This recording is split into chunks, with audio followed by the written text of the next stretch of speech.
Waterwight, Book 1, Chapter 17.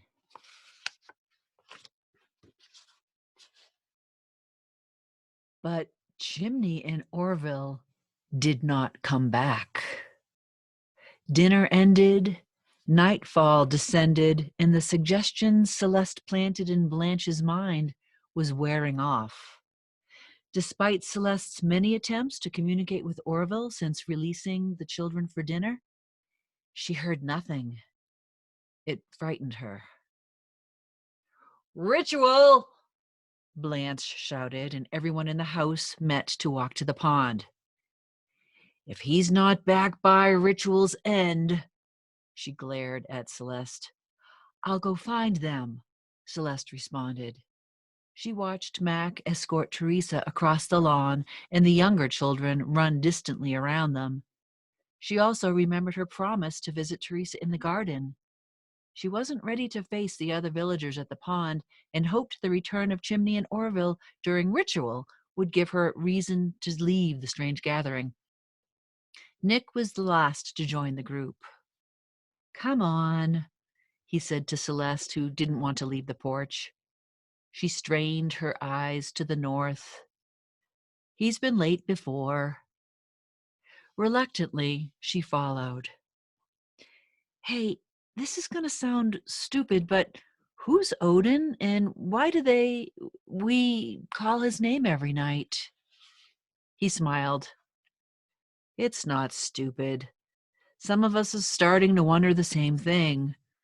One of the other houses found a little book, there aren't many left, with his name in it, and it says he's a powerful god and can make it rain.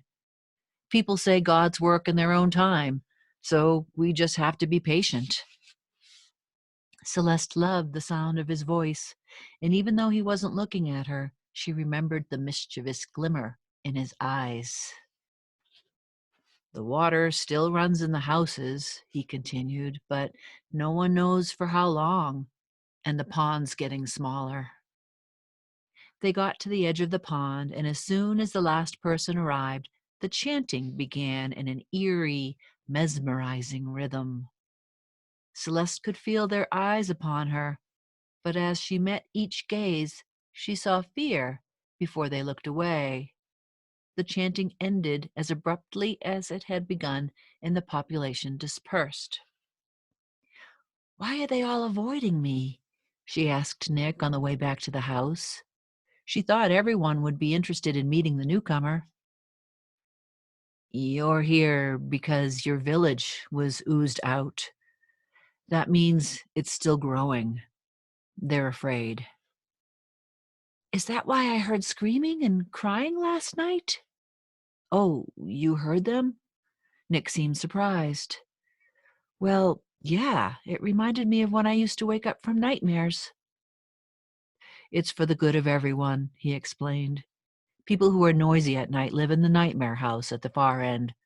I'm surprised you heard them." "But that's horrible. Doesn't everyone have bad dreams?" "I don't know." He looked away, sounding defeated.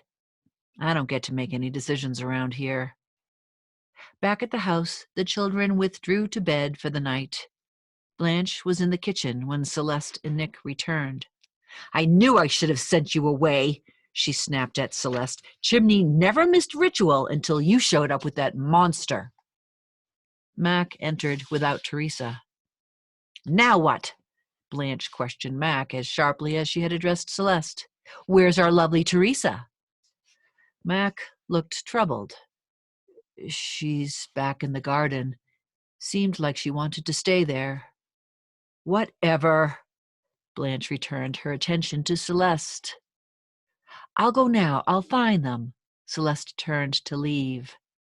Just as she finished speaking, the same off-balanced sensation she experienced when Nick had frozen Chimney and Orville happened again. Blanche and Mac stood motionless. The air felt thin, and the silence was deafening. "You can't go out there alone," Nick told her. "Chimney shouldn't even go out alone during daylight. Too many weird things." "Can they hear us?" Celeste asked, deciding it was time for Nick to be honest about his power. No, and you're the only one this hasn't worked on. It happened just a little while ago, maybe 2 moons, right after Chimney started disappearing. It's like he's there, but he's not there. He can make people just not notice him if he wants. He told me about it because it scared him, but aside from you and me, he doesn't want anybody else to know about it. I told him I'd keep his secret too. And what exactly is this? She indicated the statues in the room. And who else is frozen right now? They're not really frozen. I think I can stop time. He looked more confused than confident. I'm not really sure, but if something happens that makes me need to think about something longer, like when you showed up, I just say the word stop in my head and everything around me stops. I'm pretty sure everything in this house is stopped, but I don't know how far it reaches. It's a little scary. I told Chimney my power is that other people's powers don't work on me, she told Nick. She wasn't ready to share any more, but she needed an ally if she hoped to stay in the new community. And I have other powers too. I kind of figured that. You got into my head that time, didn't you? Yeah. Celeste felt shy having a personal conversation with the boy in front of the others, even if they couldn't hear. And and I can fly, she told him. She had to. Seriously? Best power ever. Wish I could trade you. But like you, I don't know how far or fast or long I can do it. I flew most of the way here with Orville. She wouldn't tell him about flying from the other side of the big water or about her unusual ways of communicating. So I'd slow you down, right? Lines of concern creased Nick's forehead. Yeah, I think so. Hey, thanks for looking out for me, but you could really help if you stayed here and kept Blanche from worrying. They can't be too far away, and if I fly, I should be able to find them soon. If I need help, I'll come back to get you, and maybe then we'll see how long your stopping powers last. Nick nodded his head. Sure wish I could go with you. Better be ready for her abuse when I let her go, because she's really mad.